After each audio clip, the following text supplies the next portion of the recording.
Assalamualaikum warahmatullahi wabarakatuh. Dalam pembangunan sosioekonomi Malaysia, kami akan membentangkan tajuk aspek kemasyarakatan bab 4. Saya Ana Fatin Maira binti Fazila, KID 220604-119. Saya Nuri Nabila Yusrina binti Muhammad Sufian, KID 2206-0414. Di dalam tajuk ini, kami akan membincangkan dua topik, iaitu yang pertama, struktur masyarakat tradisional, dan yang kedua ialah struktur masyarakat moden. Struktur masyarakat Melayu tradisional terbahagi kepada dua golongan, iaitu golongan pemerintah dan golongan yang diperintah. Golongan pemerintah terdiri daripada raja atau sultan, pembesar dan ulama, manakala golongan yang diperintah pula terdiri daripada rakyat biasa yang merdeka dan juga hamba. Dekat sebelah ni kita tunjukkan piramid yang menunjukkan struktur masyarakat Melayu tradisional pada zaman dahulu. Jadual tersebut menunjukkan pemerintah setiap peringkat. Bagi peringkat negeri, pemerintahnya ialah raja. Bagi peringkat daerah, pemerintahnya ialah pembesar. Manakala bagi peringkat kampung, pemerintahnya ialah penghulu. Baiklah, bagi peringkat negeri merupakan unit politik terbesar dan sempadan bagi negeri ditentukan melalui faktor geografi dan sungai. Ibu negerinya terletak di kuali sungai. Secara am, raja dan sultan ialah ketua pemerintah negeri dan ia dibantu oleh beberapa orang pembesar negeri. Seterusnya, peringkat daerah. Peringkat daerah jauh daripada ibu kota dan pusat pentadbiran sesebuah negeri. Sempadan daerah pula ditentukan oleh sempadan sungai. Daerah dikawal oleh seseorang pembesar tempatan, digelar datuk dan dibantu oleh beberapa orang penolong yang terdiri daripada sanak saudaranya.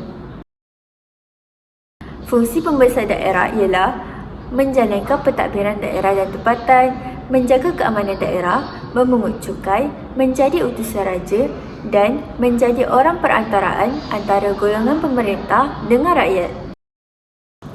Akhir sekali ialah peringkat kampung. Kampung merupakan unit politik terkecil. Kampung terletak di kawasan pedalaman dan pinggir-pinggir sungai atau laut. Di kampung, penghulu merupakan rakyat biasa tetapi mempunyai status sosial yang tinggi dalam masyarakat dan pelantikannya adalah berdasarkan keturunan. Golongan pemerintah terbahagi kepada 6, iaitu yang pertama raja. Raja merupakan pemerintah tertinggi dalam pentadbiran atau negeri. Raja dibantu oleh kaum kerabat dan para pembesar. Raja mempunyai kuasa mutlak terhadap rakyat dan mesti dihormati. Selain itu, raja menggunakan konsep daulat dan derhaka kepada rakyatnya. Raja menjalinkan hubungan luar dengan kerajaan lain untuk perlindungan dan juga perdagangan. Raja mempunyai keistimewaan daripada segi pakaian, alatan dan juga warna. Yang kedua pula ialah anak dan kerabat raja. Golongan ini terdiri daripada mereka yang berketurunan raja, bergelar raja atau tengku. Mereka mempunyai kuasa tertentu apabila diberi sesuatu tugas rasmi. Anak raja memiliki keistimewaan seperti yang dimiliki oleh raja, tetapi tidak boleh mengatasi keistimewaan raja sebagai ketua pemerintah. Yang ketiga ialah bangsawan dan pembesar. Golongan ini terdiri daripada para pembesar atau kaum kerabat yang amat berpengaruh dalam pemerintahan dan pentadbiran. Kebanyakan daripada golongan ini menjadi pentadbir, iaitu membantu raja dalam pentadbiran negeri.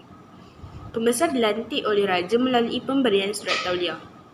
Pembesar juga diberikan hak untuk mentadbir sesuatu daerah dengan kekuatan sendiri tanpa kesokongan daripada sultan dan bertindak seperti raja di dalam daerahnya sendiri.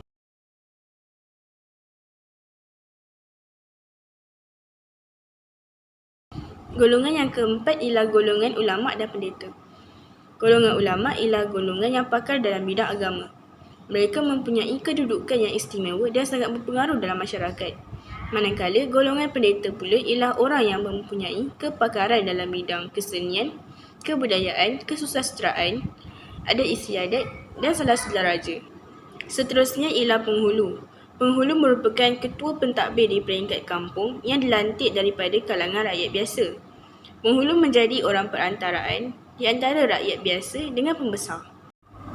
Yang terakhir ialah pembesar. Pembesar terdiri daripada rakyat biasa yang dinaikkan taraf dan dilantik melalui surat tauliah yang dicuk mohon. Pembesar berkuasa penuh dalam kawasan pegangannya. Mereka memegang jawatan seumur hidup dan mesti menunjukkan taat setia kepada pemerintah. Pembesar berkedudukan penting dalam sistem pemerintahan kerajaan dan menjadi perantara di antara sultan dengan rakyat.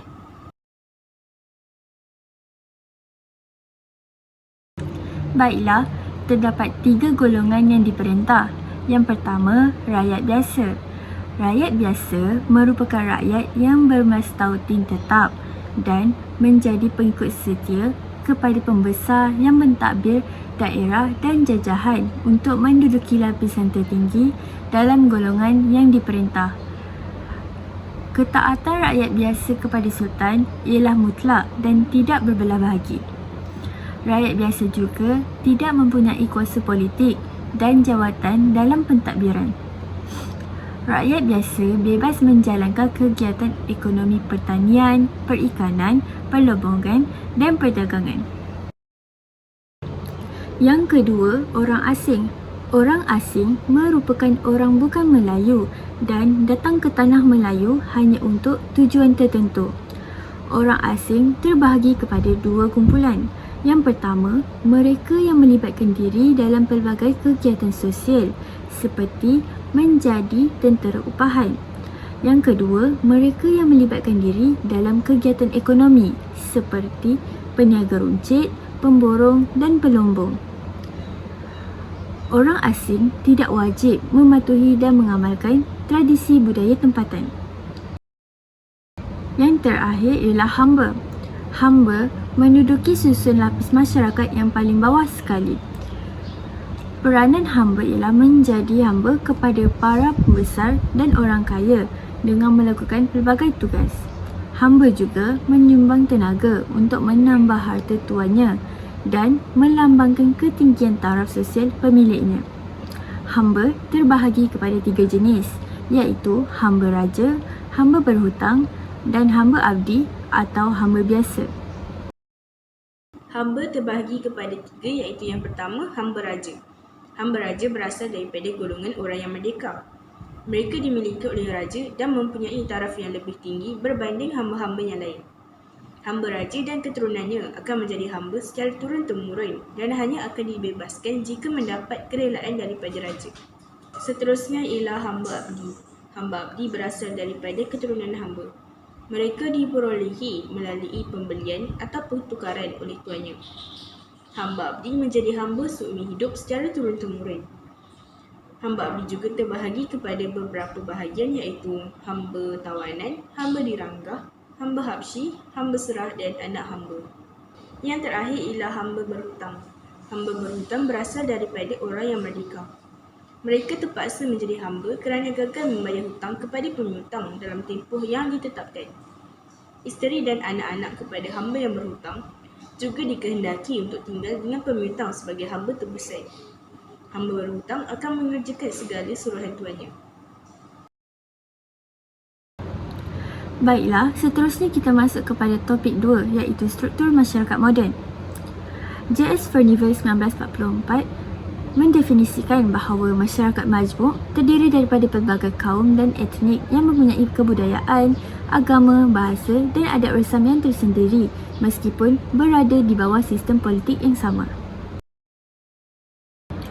Baiklah, yang dapat kita lihat sekarang ialah struktur sistem pemerintahan negara di mana Yang di-Pertuan Agong berada yang paling utama. Seterusnya ialah majlis raja-raja yang mempunyai 3 kuasa, iaitu kuasa perundangan, kuasa pentadbiran dan kuasa kehakiman. Kuasa pentadbiran berada di bawah Parlimen, di Dewan Negara dan Dewan Rakyat. Kuasa pentadbiran pula mempunyai 4 jawatan, iaitu Perdana Menteri, Jemaah Menteri atau Kabinet, Kementerian dan Jabatan. Dan terakhir ialah kuasa kehakiman, iaitu di mahkamah. Terdapat 2 mahkamah yang terlibat, iaitu Mahkamah Persekutuan dan Mahkamah Negeri. Kumpulan etnik yang berada di Malaysia boleh dibahagikan kepada 4, iaitu 68.88% daripada Melayu dan Bumiputera, 22.56% daripada China, 6.73% daripada India dan yang paling kecil iaitu 1.16% daripada lain-lain. Kamaluddin Jaafar menafsirkan bahawa masyarakat majmuk bermaksud kaum bercampur tetapi kehidupan berasingan, interaksi terbatas, penuh prasangka serta bersama tetapi tidak bersatu. Di seluruh Malaysia terdapat lebih daripada 80 kaum. Daripada keseluruhan bangsa tersebut, terdapat 3 bangsa yang paling utama, iaitu Melayu, Cina dan juga India. Kepelbagaian masyarakat di Malaysia dan kawasan tumpuan utama.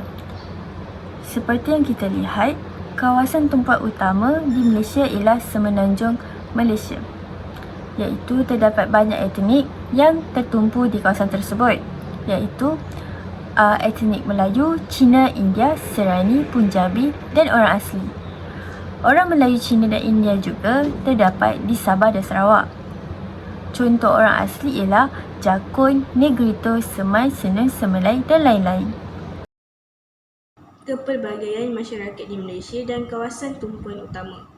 Bagi kawasan Sabah, etnik yang terdapat di kawasan Sabah ialah Kadazan Dusun, Bajau, Murut, Bisaya, Kedayan, Lotut, Lumpas, Rungus, Sulu dan lain-lain.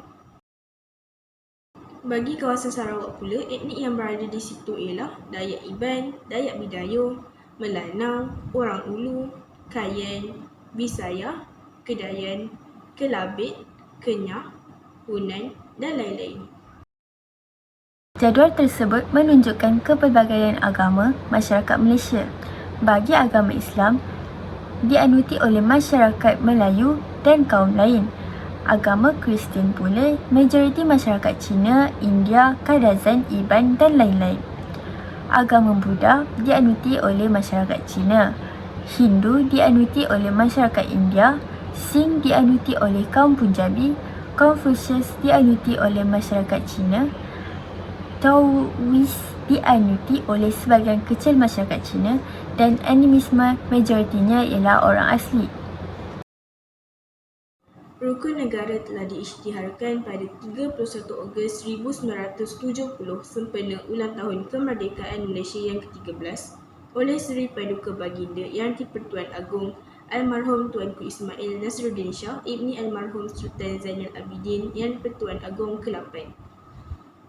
Rukun negara diperkenalkan pada 31 Ogos 1970 oleh Majlis Gerakan Negara ataupun MAGRAN berikutan berlakunya peristiwa 13 Mei 1969 yang melemahkan perpaduan antara kaum di Malaysia.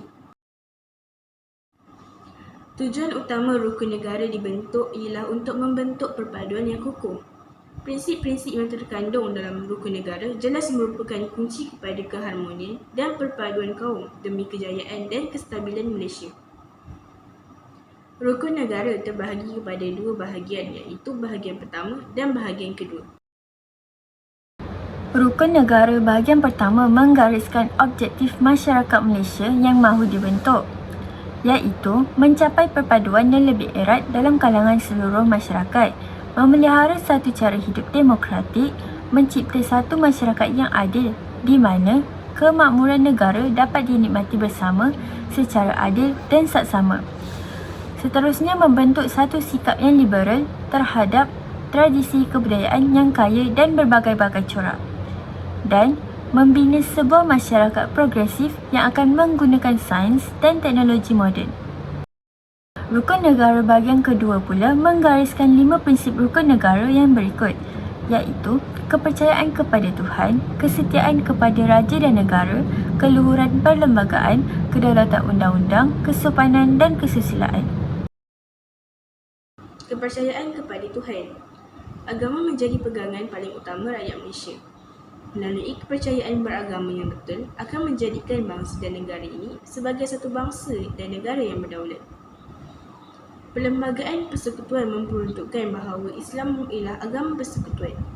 Tetapi, agama dan kepercayaan-kepercayaan lain boleh diamalkan dengan aman dan tenteram di mana-mana bahagian dalam persekutuan. Kesetiaan kepada raja dan negara. Setiap warga negara hendaklah menumpukan sepenuh taat setia, jujur dan ikhlas kepada Seri Paduka Baginda Yang di-Pertuan Agong. Di peringkat negeri, rakyat dikehendaki menumpukan taat setia kepada Raja yang memerintah negeri tempat mereka bermastautin tanpa mengurangkan taat setia kepada Yang di-Pertuan Agong. Keluhuran perlembagaan. Rakyat perlu menerima, mematuhi dan mempertahankan keluhuran atau kemuliaan perlembagaan negara, iaitu sumber perundangan yang tertinggi. Ini berperanan untuk memberi perlindungan kepada setiap rakyat negara ini akan hak dan keistimewaan mereka sebagai warga negara. Kedaulatan undang-undang. Undang-undang diperlukan di setiap negara untuk mengawal dan mewujudkan satu masyarakat yang aman, stabil dan makmur. Dengan wujudnya undang-undang, kehidupan anggota masyarakat dapat dijamin bergerak dengan licin dan teratur tanpa sebarang kekacauan. Semua anggota masyarakat akan merasa selamat. Yang terakhir sekali ialah kesopanan dan kesusilaan. Tujuannya adalah untuk membentuk warga negara yang mempunyai sikap sopan santun dan bersusila selaras dengan kempen budi bahasa dan nilai murni yang dijalankan sekarang. Sikap yang diperlukan tersebut amat penting dalam konteks perhubungan antara satu sama lain dalam masyarakat pelbagai kaum di negara ini. Baiklah, sebelum kami akhiri pembentangan ini, mari kita lihat video yang berkaitan dengan aspek kemasyarakatan.